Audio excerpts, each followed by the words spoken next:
Hello everybody and welcome back to Elsewhere. How you doing? I hope you're having a better time than, well, than what that poor soul is having. As you remember, last episode we finished up with the building of this iron farm, and I've AFK'd it a couple of times, and we've been getting some good little drops from here, there. So many good drops, in fact, that it has enabled me to do a couple of things. Firstly, I've obviously got all the drops that are in here as they are, but also I managed to repay a favour to the Untitled, who basically I was that poor with iron that he was the one that lent me the initial iron I needed to even be able to build the farm. And so to say thank you, I ended up making him this. Ta-da! I think that's sufficiently derpy looking enough, but there's a load of iron in there. I had to split it down a little bit to make it look a little bit more impressive, but I think I've paid my debt back to him for the initial start cost. And of course, Untitled, if you're watching this, you can feel free to come by the iron farm whenever you want. Another thing setting up the iron farms enabled me to do is a bit of this, doing a bit of good guy cuzzer stuff, so I can make a load of stuff for other Elsewherians. Perhaps they've died, and just make some free stuff that they can grab in a hurry when they're in a bit of a panic, probably in a central area like say the Nether, and get back into the game and hopefully get their stuff back. So good guy cuzzer for the win. I think here in the Nether is probably the most central place for me to place something, and I think I will place it. Let's place it on here, shall we? But did you die? Oh wait, you did. Free stuff, Cuzzer 88. I think that's clear enough. There we go.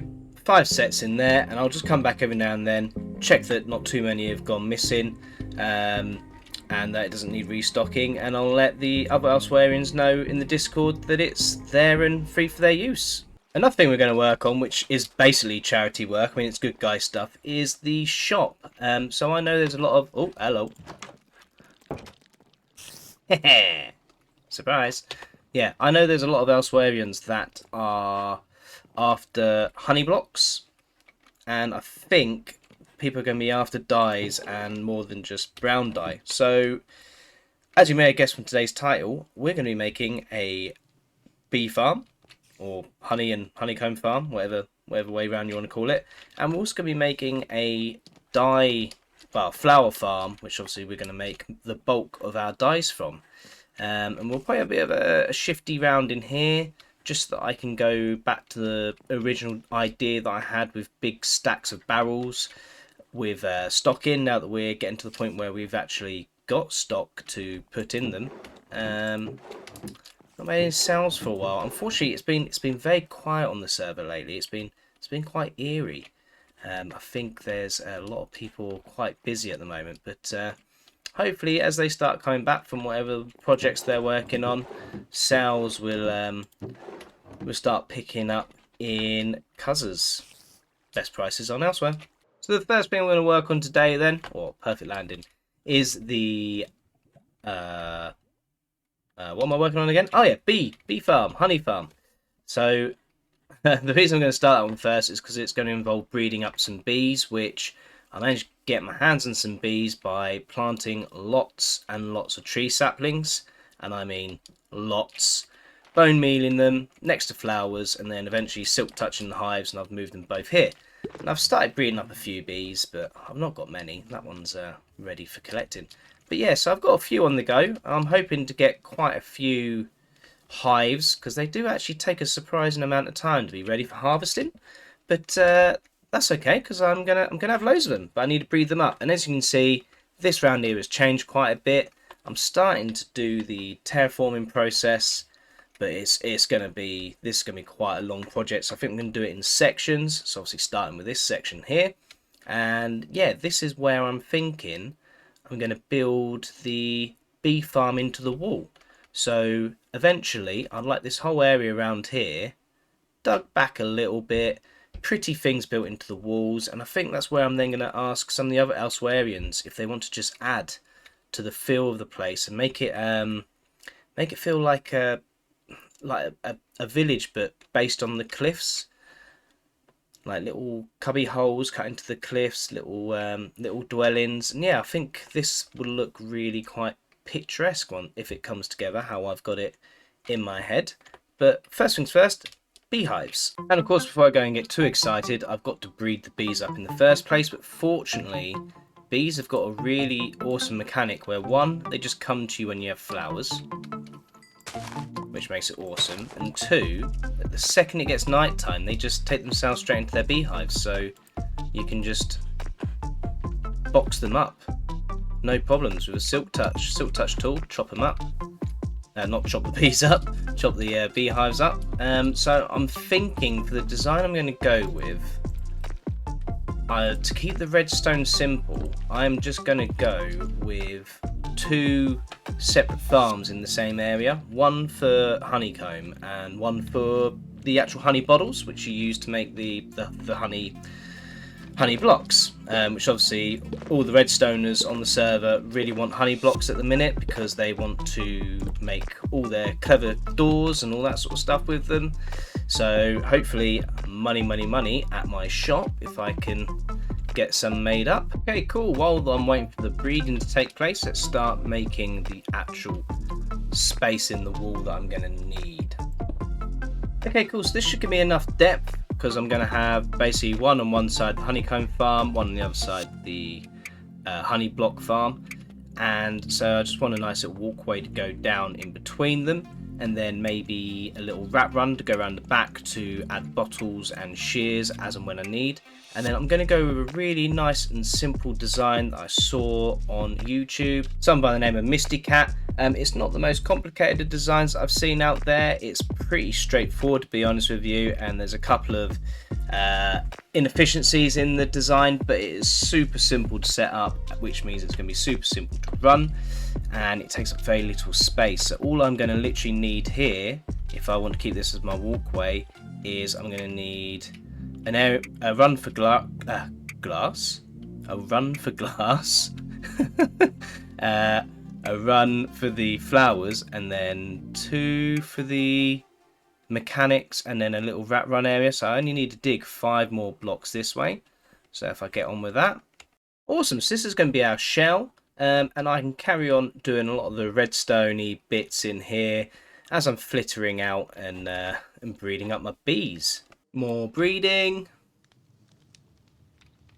Ah, baby bee. Okay, cool. The way that this is going to work then is super simple. I've already had to start expanding a bit more this way already, because apparently I cannot do maths. But what I'm going to have is I'm going to have a double chest down here, and then feeding into this I'm going to have a hopper system. 1, 2, 3, 4, 5, 6, 7, and 8.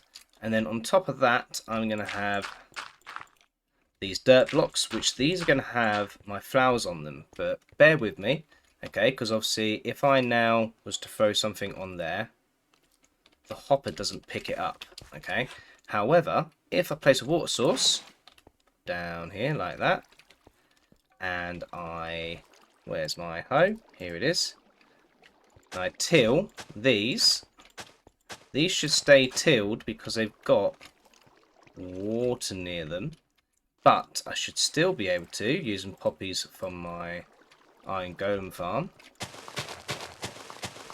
Voila, I can still place le poppies, and what I should be able to do now, because of that 1 pixel difference, if I throw something on here, voila, the hoppers can actually pick up what is going on it, which is absolutely fantastic and is what I need. So that will now be going, yeah, into there. 1 tiny little pixel, massive difference. And then what I'm going to have here, this is where I will have the beehives. So the bees will come out. There'll be an observer on top, which will notice when they get full, send a signal out, dispenser in the back here. And these dispensers, I believe I'm going to have doing the shears. So yes, I'll have the dispensers doing the shears. I'm wondering if I change the rotation of this double chest that way and have a hopper at the end here, so that just on the off chance some wax shoots out, it lands in the water stream and gets taken down there anyway. We'll see. I'll see how often that happens and if it's a problem. And if it is, I'll change the rotation of that. I'm not sure these two are going to get waterlogged either. I mean, they should do, surely, right? I mean, that one is.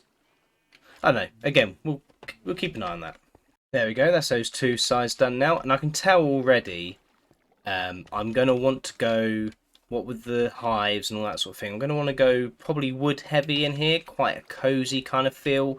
So I'm going to, just as a placeholder, I'm just going to chuck some oak planks down, and then I can always come back later and pretty it up with some extra textures, because what I'm also thinking, oh hello, badness down there, what I'm also thinking is I might like to add some actual beehives into the flooring, because they actually make quite a pretty looking texture when you put them down. But I'm in a bit of a catch-22. I need the bee farm to be working to get the honeycomb, to make the honeycomb and honeycomb blocks and the beehives, to make the decorations that I want. So I need to get this going first before I can fully decorate it the way I want. But for now, I think this will at least make it look better than a cave. Okay, cool. So we're looking all right in here. So now I'm going to put my droppers down. And obviously each side's going to have, the droppers are going to be loaded with different stuff. So this side will be loaded with shears, this side will be loaded with glass bottles. There we go, and there's a little bit of a flex because I've never really sort of been this iron rich before on a server. I'm going to use iron for my building block of choice.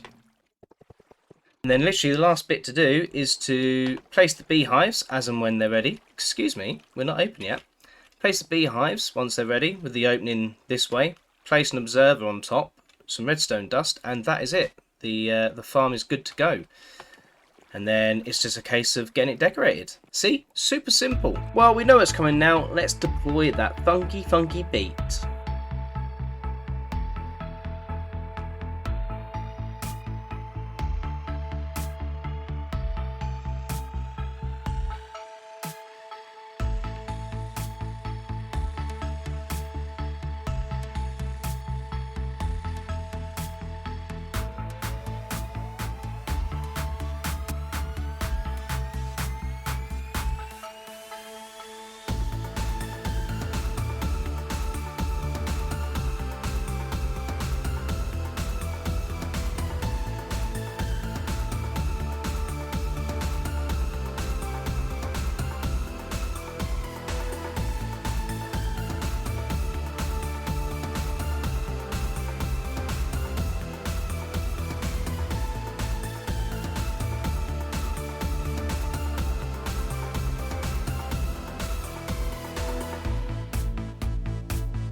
And I'm done. Voila! There we are. That is the honey / beeswax farm complete. I've had a little water feature here. I'm gonna add to it. Those of you that follow me on Simple Survival, which I think most of you do, because most of my views come from Simple Survival, will know that I'm a big fan of sort of building something and then just living with it for a while and adding to it. So if you look from this perspective, it looks quite sort of finished, but then when you go up a layer, it's like, well, what's this, you know? Hello, what's going on here? And that's how I kind of build stuff. So I'll do stuff, I'll be like, yeah, I'm quite happy with that. Oh, hello, in a hole. Yeah, I'm quite happy with that. And then I'll sort of add on to the next bit, and by adding on to the next bit, I'll change the bit before. It's kind of like a, you know, chicken and the egg kind of thing. But I've got a little bit of texturing going on here, just to like using podzol here to make it look like dirt that's been properly treaded in. I'm gonna have a proper plan for this, because I want to keep this as a bit of a memento for the episode that I did that. I think that was episode 2. Episode 2, Bernie. Yeah, good advice that. And then I've built this little bridge across here. So again, you know, my logic was, well, I want to add a feature. I want to add some extra colours to here than just green. What can I do? Well, I can add some water.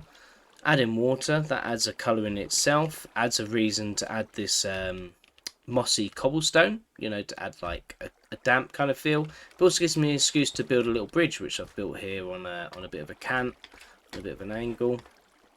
And then I've kind of made it look like the bees are going rogue, like they've completely taken over the hive, and they're doing their own thing, and it's exploding out. So I'm pretty sure anyone from the outside in can see that this is meant to be a bee farm.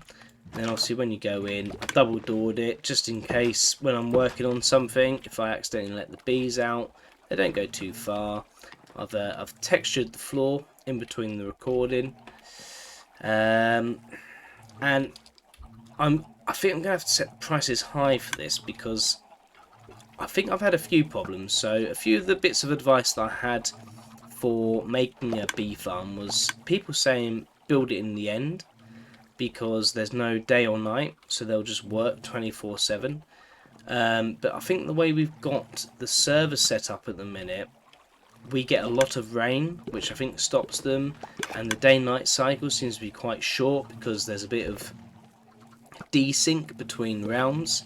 So this is not by accident the most profitable farms. I mean, at the minute, okay, there's half a stack in there, and if I look in the centre here where I've been gathering stuff, I've got quite a few candles and honeycomb and all that good stuff. For a bottle farm, I'm perfectly happy with it. It's really, really simple. I can see the bees there, but you do get so many empty bottles coming back in. I just chuck them back in, which I don't find a problem. Some people might be like, well, do you know what, that's not the most optimised of farms. I would like my farm to be a little bit more seamless, shall we say. But I'm perfectly happy with that for the simplicity of it, especially in terms of the redstone. There's literally an observer, and a dispenser, and that's pretty much it. I also, a really, really random combination. As you can hear, it's quite noisy in here anyway, with the dispensers going off and the bees and all that sort of stuff. I nearly ran out of food building this whole area here. So, oh, there's my little rat runs, obviously. So when I was building it, I added chicken farms at the back. So I've now got a constant supply of cooked chicken. Just because I thought, well, it's noisy enough as it is. I may as well add to the noise with 1 or 2 chickens. So yeah, that is now me with some new stock. I've got the honeycomb in here, 32 for a diamond. Sorry, the honeycomb block for 32 for a diamond, or the actual honeycomb itself, because that can be used to make candles or wax copper and all sorts of bits and bobs. And I've got the candles, and then I've got the honey block themselves, and I've actually got finally something actually to go in the bargain bucket. So off camera I was farming a lot of bamboo, which to go with my string, I've now got a lot of scaffolding, which is now 1 diamond for 2 stacks. So I think that could be quite useful to a lot of the Elsewherians, especially with some of their bigger projects. So hopefully this will make me a few quid. Obviously this episode I very ambitiously planned to do a flower farm and work on the shop. I'm still kind of learning how long stuff takes, like as in not to just do, but like record, edit and put into an episode, and that was clearly not going to happen in 1 episode. So yes, I've only done the bee farm, so funnily enough next episode will be the shop, the flower farm, and maybe a few other bits and bobs. I'm hoping to do a live stream soon with Dracoman and a few other people. But yeah, hopefully you've enjoyed the episode as it is, not with the full amount that I was hoping to get in with a shop rebuild and flower farm build and all that stuff. If you've got any comments on how the episode's been or anything, please ping them down below. I absolutely love to have a look at them. I do take them on board, and I do sort of tweak what I'm doing based on the feedback I'm given. But yeah, that does look quite small there, doesn't it? I need to get those updated soon. But anyway, I've been Cuzzer88. Until next time, love you, miss you, bye. Oh, Silver Bear's had a terrible time of it. Bye!